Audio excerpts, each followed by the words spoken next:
سلامونه ملګرو، یو ځل بیا ستړي مه شئ. د HTML کورس دا 18م درس ده.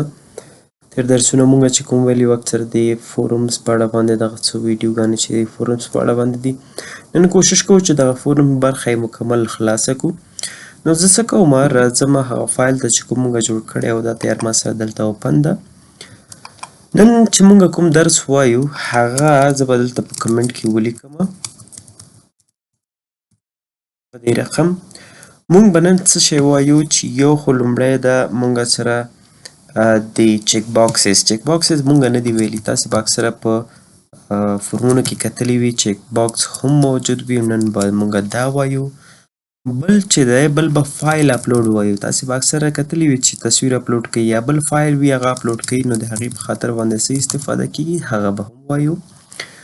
بل چې د ځینې اټریبیوټ دي چې کیدای شي مونږ نه پاتې شوي اکثره په دې فورمونو کې استفاده کیږي یا په دې فیلډونو کې استفاده کیږي هغه به هم ورسره وایو. دلته به زه ولیکم ایکسټرا اټریبیوټس په دې رقم. او همچنان مونږ به د سبمیټ بټن، چون مخکې مونږ د دې په اړه باندې ویلي هم وو، خو بیا هم زه دلته چې دا فورم سبمیټ کوم دا به هم. نو څه کوم، زه راځم دغه لیبل چې کوم مونږ اخیستی دا به زه کاپي کړم، دلته به یې زه پیسټ کړم. دلته ورته وایم دغه چیک باکسز چې مونږ جوړوو زه به ورته نوم ورکړم چې مثلا سلیکټ سکلز. صحیح شو. مونږ به مختلف چیک باکسز جوړوو، نو هغلته به بیا یوزر کولی شي چې هغه څه وکړي، انتخاب یې کړي. نو زه راځم دلته ورته دې ته فار کې هم اخلم سکلز، او دلته اوس مونږ څه کوو، دلته به مونږ چیک باکسز جوړوو. چیک باکسز جوړولو لپاره زه څه کوم، یو بل فیلډ هم مونږ لرو تیار، هغه به هم پکې وایو چې هغه فیلډ سیټ په نوم باندې ده. د څه شي په نوم؟ فیلډ سیټ. ګورئ تیار یې دلته ماته راواخیسته، دا کلوزینګ ټیګ هم لري. زه د دې په منځ کې لیجنډ یو بل مونږ ټیګ لرو چې هغه هم تیار مونږ دلته به ووایو لیجنډ. په دې رقم یې اخلم لیجنډ END ده رقم. اوس څه کوو، په دې لیجنډ کې به مونږ واخلو چې سکلز، دې ته به څه وکړم، دې ته به زه نوم ورکوم. دلته بیا په دې حالات کې بیا دې لیبل ته هم ضرورت نشته ده، زه به دا لیبل بیخي پاک کړم. دلته ورته وایم چې سلیکټ سکلز په دې. اوس مونږ څه کوو، اوس راځو اصلي دې ځای ته چې دې انپوټ کې به مونږ څه کوو، چیک باکسز اخلو. خو د هغې لپاره بهتره څه شی ده چې تاسې لیبل واخلئ. لیبل په منځ کې به مونږ څه وکړو، انپوټ به واخلو. راځو زه لیبل اخلم. په دې لیبل کې زه ورته وایم چې دا څه شی ده، مثلا د دې سکیل دی، په دې څه شي باندې پوهېږي، زه ورته وایم چې پروګرامینګ په دې رقم ING. اوس څه کوو، د دې نه مخکې به مونږ انپوټ واخلو.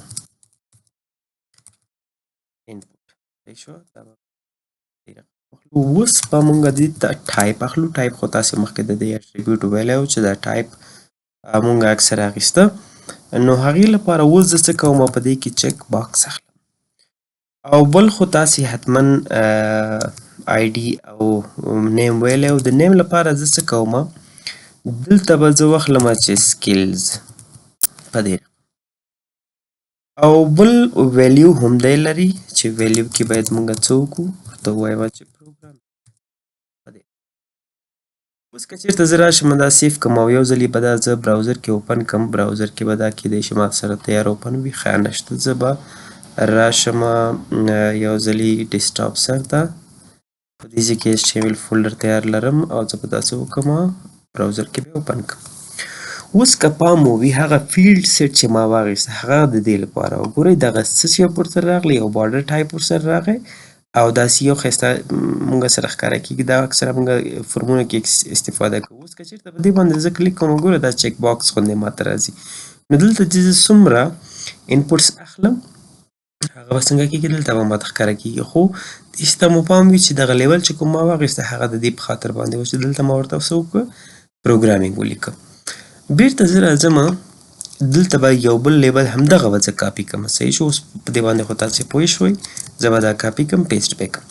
چیک باکس خو معلومه ده چې همدا ټایپ باید مونږ واخلو. سکیلز هم باید چې کوم نوم مونږ دې ته اخیستی، ځکه دا فیلډ سیټ کې مونږ نیولی ده په دې رقم دا زه دا د از یو انپوټ په شکل که پام وکړو موږ په ریډیو بټن کې هم ویلي چې دې ته موږ باید څه وکړو یو نوم واخلو نو څه کوم زه دا سکیلز هم دې رقم پرېږدم دا ځلې دلته ورته وایم چې مثلا ټیچینګ صحیح شو دې ځای کې به هم موږ واخلو ټیچینګ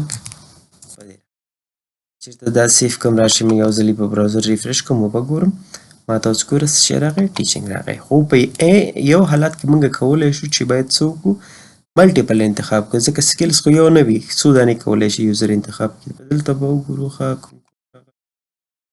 پاتې شوي په دغه کې فورم هغه به وګورو په همدې رقم تاسې کولی شئ دغه کوم سکیلز چې دي دا څو دانې هم دلته واخلئ تاسې او څه وکړئ دې ته به یو بل نوم ورکوم چې آدر دې ته هم زه ورکوم آدر سکیلز به همداسې پرېږدو چیک باکس چې دا د اټریبیوټ دا به هم زه څه وکړم په همدې رقم پرېږدم چېرته سیف کوم یې راځو چینجز ګورو چینجز کې څه شی دی موږ ته یو بل راغلی د آدر په نوم باندې دلته یو بل شی را پیدا کېږي چې نو اوس بس تاسې دومره ورته ضرورت نه وي خو کله چې دا تاسې ډیټابیس ته ډیټا لیږئ نو دلته دا باید از ارې به واخلئ تاسې ارې به تاسې په جاوا سکرپټ کې هم وایئ په نورو پروګرامینګ لنګویج کې به هم وایئ د هغې لپاره بیا موږ څه کوو دلته په دې رقم ته ارې په شکل باندې اخلو په کار دا ده چې دا باید موږ څه وکړو په ټولو کې واخلو ځکه تاسې خو څه کوئ یو دانه نه چیک باکس نه یو دانه نه انتخابوئ بلکې ملټیپل انتخابوئ د هغې لپاره باید تاسې څه وکړئ از ارې دا باید واخلئ دا د ارې لپاره موږ چې کوم بریکټ لرو دا د ارې په خاطر باندې ده نو اوس لپاره دومره یاد کړئ تاسې چې کله موږ چیک باکس اخلو نو موږ ته پکار ده چې باید د ارې په شکل باندې داسې واخلو بیا دا وروسته په پروګرامینګ لنګویجز کې تاسو ته ویل کېږي نو دا د چیک باکسز په اړه باندې دغه یو نوی شو چې تاسې ولیدو چې فیلډ سیټ چې کله موږ اخلو هغه څنګه کېږي په دې رقم ته راځي او بیا په دې کې لیجنډ چې کوم به ده لیجنډ بیا موږ ته څه کار کوي د دې په منځ کې ما څه ولیکه از د دغه په شکل باندې کار کوي لکه څنګه چې موږ لیبل لرو ده بل راځو بل دویمې چې دی په دلته ما په کومنټ کې لیکلی ده چې موږ بس شی وایو فایل اپلوډ به وایو فایل اپلوډ ګوره اکثره وخت کې موږ تصویر اپلوډ کوو یا هم یو فایل اپلوډ کوو که نه نو د هغې په خاطر باندې زه څه کوم په دې ځای کې د فیلډ سیټ نه وروسته یو لیبل به واخلم راځئ چې ویې لیکو لیبل کې زه ورته وایم چې اپلوډ ایمیج دې رقم او په دلته ورته وایم چې فار فایل یا ایمیج تاسې هر څه اخیستلی شئ بیا زه څه کوم دلته ورته انپوټ اخلم دا هم موږ انپوټ لرو دې لپاره بل ټیک نه ده همدا انپوټ ده انپوټ کې به تاسې ټایپ واخلئ په ټایپ کې به تاسې دا ځلې څه وکړئ فایل به واخلئ فایل کې هم تصویر راځي هم چې دا نور مختلفه لکه پی ډي اف ده یا ورډ فایل وي ټول تاسې کولی شئ له دې ځای نه څنګه کوئ اپلوډ کوئ زه راځم دلته ورته بیا آی ډي ورکوم چې ایمیج ده ما سره او دلته یې نیم ورکوم چې ایمیج دی په دې شکل شو دلته موږ یو ایکسټرا اټریبیوټ هم لرو چې اکسپټ په نوم باندې ده اکسپټ څه کوي تاسې دلته ورته ویلی شئ چې مشخص کولی شئ که چېرته مشخص یې نه کوي نو هر رقم فایل اخلي خو که تاسې ورته اکسپټ واخلئ او ورته ووایئ چې فقط ایمیجز ما ته واخله په دې رقم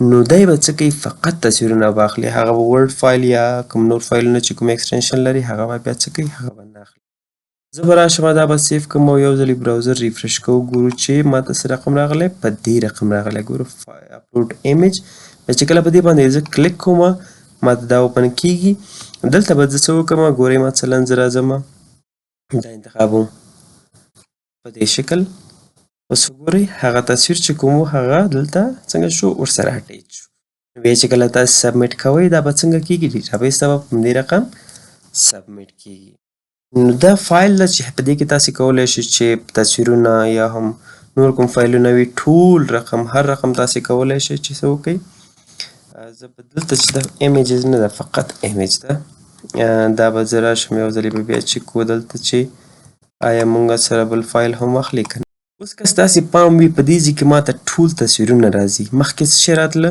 مخکې ورسره PDF فایلونه هم راتله.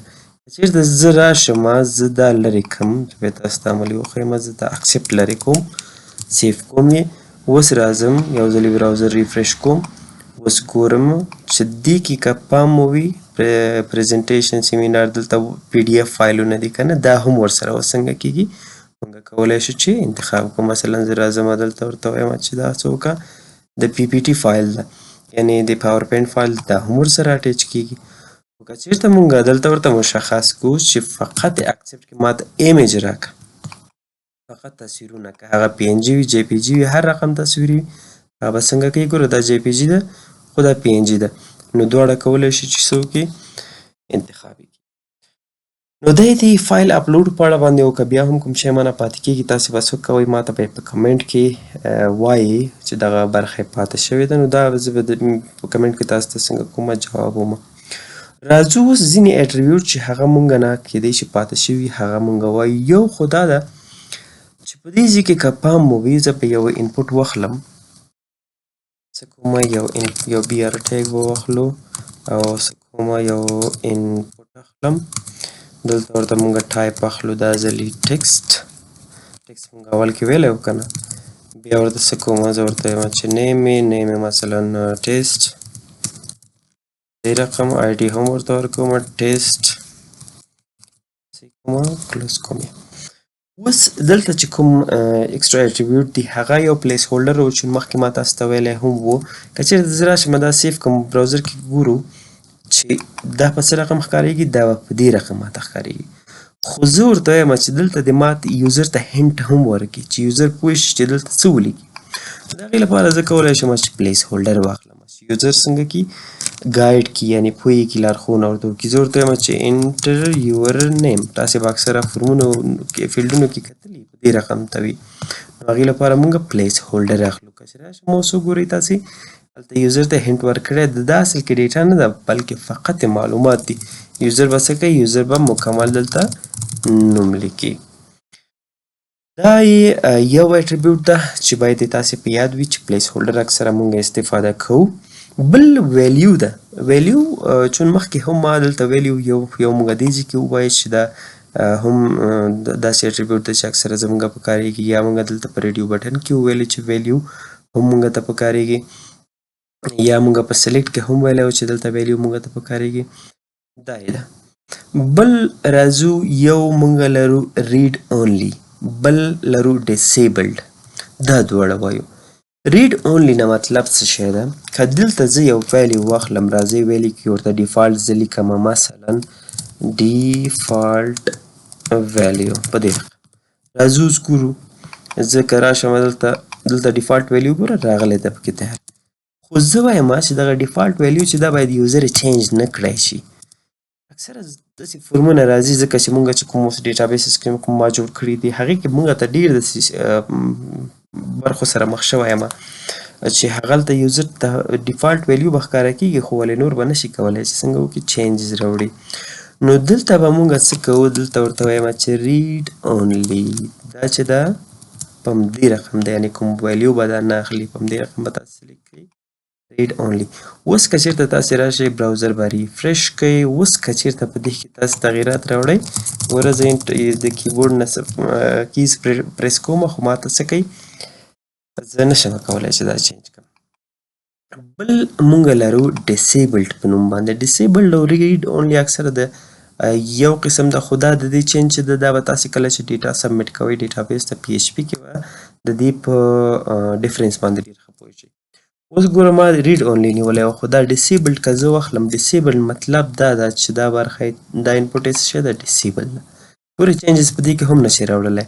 خو بیا داسې ده چې ریډ اونلی مونږ د ډیټابیس ته سبمیټ کولی شو، خو دغه ډیسیبل چې کوم نه ده ډیټابیس ته وړلی څنګه دي بیا ستونزمن کېږي. نو چې کله تاسې داسې یو فیلډ اخلئ چې هغه فقط ریډ اونلی یوزر چینج نه کړی شي، خو ډیټابیس ته ډیټا هم ولیږلی شي، نو په کار دا ده چې ریډ اونلی واخلو نه ډیسیبل. نو دا شو. بل مونږ لرو چې هغه چې مونږ ویلی ده یو ID ده، بل نیم ده. نو دا برخې دي دا مونږ سره شوي دي تیارې، او فار اټریبیوټ هم تاسې ویلی و چې مونږ په لیبل کې استفاده کوو، هغې ته هم پکې ضرورت نشته ده. نو نور فکر کوم چې مونږه چې کوم په دغه کې فورم کې ټوله فیلډونه چې دي تقریبا خلاص شوي دي. بیا هم که کوم پاتې و د ویډیو په آخر کې کمنټ کې ماته ولیکئ، انشاءالله چې زه به کوشش وکړم چې تاسو ته جواب کړم.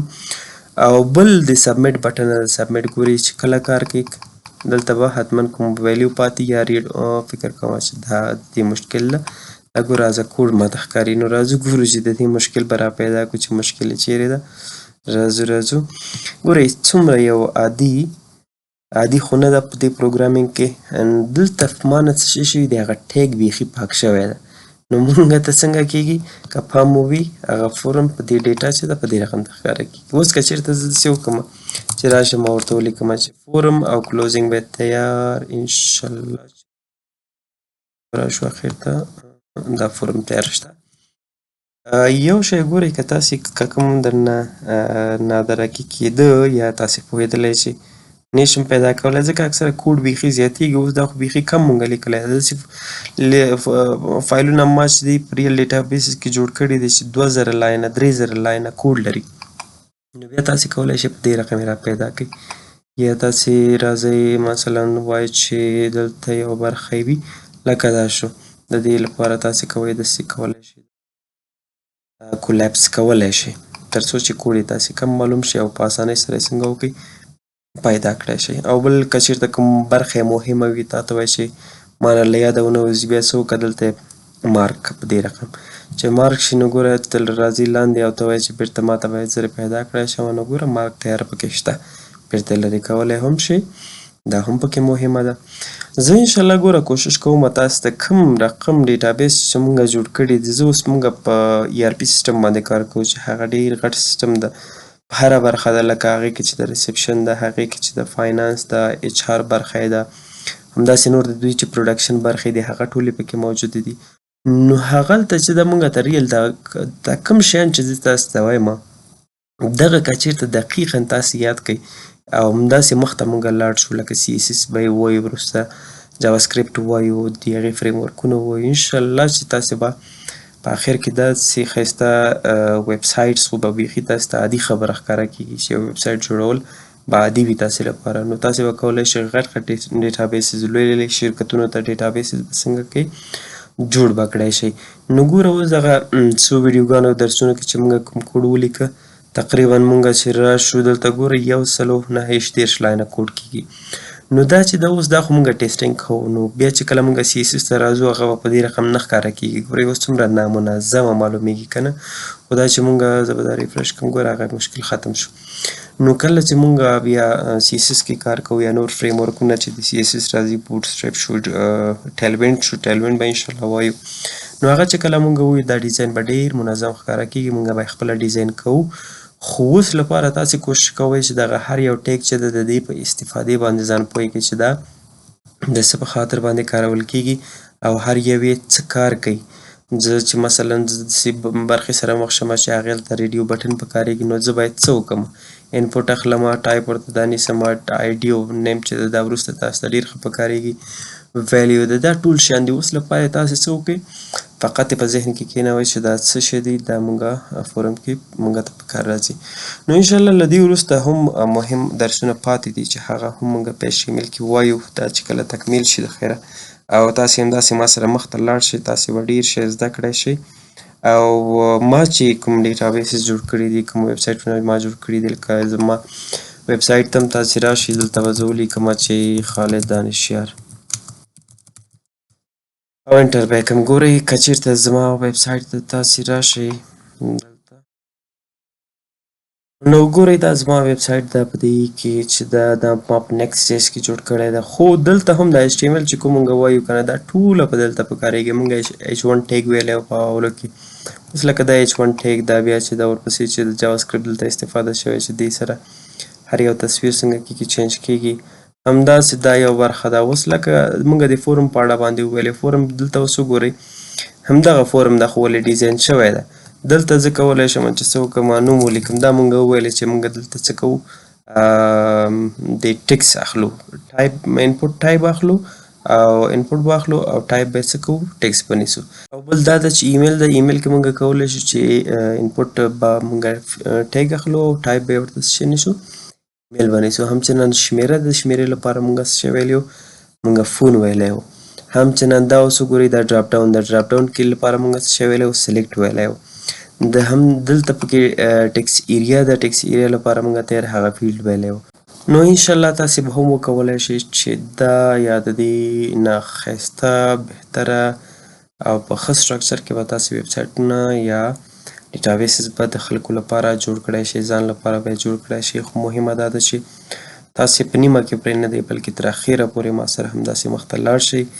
او یو شی بل چې هره ویډیو تاسې باید لایک کړئ، ځکه چې دغه لایک د یوټیوب الګوریتم په همدې رقم ده چې څومره تاسې ویډیو سره انټراکشن کوئ، ویډیو لایک کوئ، نورو سره شیر کوئ، کمنټ کوئ، نو دا نورو پښتنو ورونو ته هم څنګه کیږي ښکاره کیږي. نو کوشش کوئ چې کوم سوال لرئ کمنټ کې راته لیکئ او ویډیو د نورو ملګرو سره شریکوئ.